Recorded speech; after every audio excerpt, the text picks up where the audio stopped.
Arthel? Eric, Israeli Prime Minister Benjamin Netanyahu on a potentially historic peace deal with Saudi Arabia, brokered by the U.S. and President Biden. He spoke with Bret Baier just days after Bret's world-exclusive interview with Saudi Crown Prince Mohammed bin Salman this week. Israel has normalized relations with Egypt, Jordan, Bahrain, Morocco, Sudan, and the United Arab Emirates. And a deal with Saudi Arabia could counter Iran's growing influence in the region.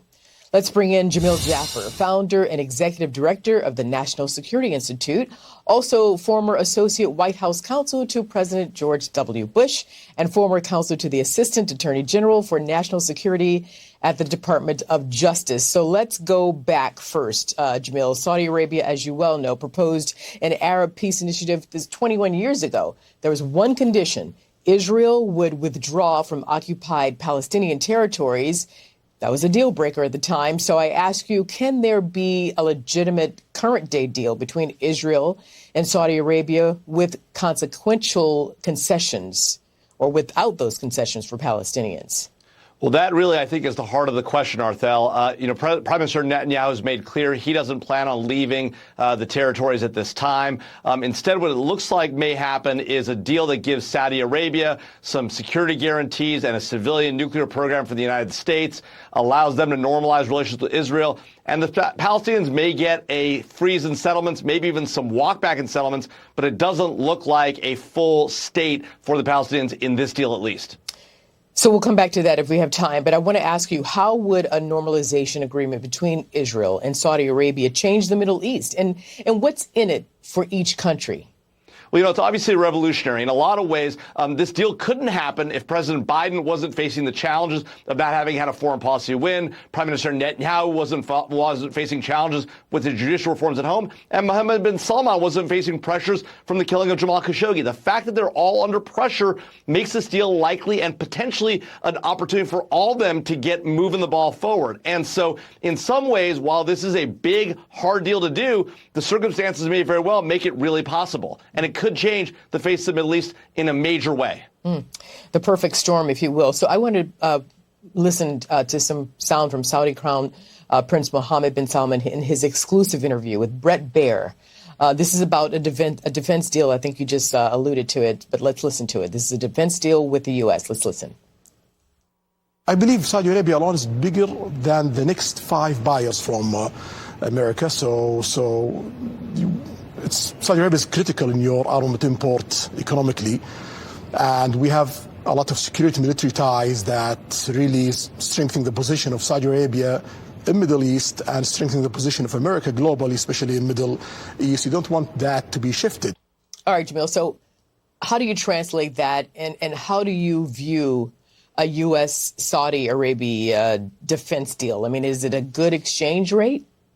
Yeah, it's really important what Mohammed bin Salman said, the Crown Prince. He made the point that Saudi Arabia already is a huge buyer of U.S. defense goods, and that's exactly right. The question is, will we put our own security forces on the line to defend Saudi Arabia if they're attacked by Iran, for example? That's the big question. It really depends on what those security guarantees will look like, what the details are. The devil, as always, is in these cases, Arthel, is in the details. But if Mohammed bin Salman gets what he wants, it's a real opportunity for the U.S. to broker a peace deal with Israel and really, again, as we talked about earlier, change the face of the Middle East, allowing the U.S. to then focus more closely on what's going on and our challenges in the Indo-Pacific with China. So it may be too early to tell, because you just laid out a couple of concessions or points that may or may not play out. But let's go here for a second. How will the Israeli-Saudi deal reflect on the Biden administration and on the United States?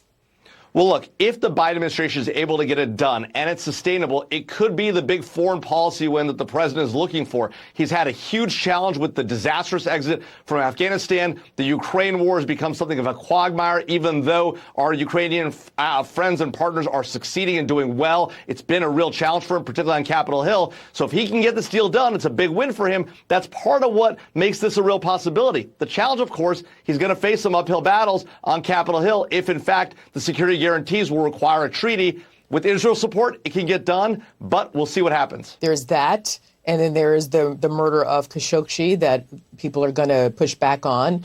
And then, of course, that, it's a lot to kind of see what's going to happen here. So we'll watch out for it. Of course, we're hoping for everybody wants peace in the Middle East. But also the other point I was thinking is what's going to happen with the Palestinians, because Benjamin Netanyahu says, oh, yeah, they can have a part in this deal point, if you will, in this agreement, but they don't have veto power. So I don't know where this is going. Final thoughts? I think that's exactly right, Arthel. This question of what the Palestinians get and how sustainable it is, will it survive in the long run? That's a big question. The Saudis are going to fight hard for something for the Palestinians. The question just is, what does that look like and what's the deal space look like? Jamil, Jaffer, as always, thank you.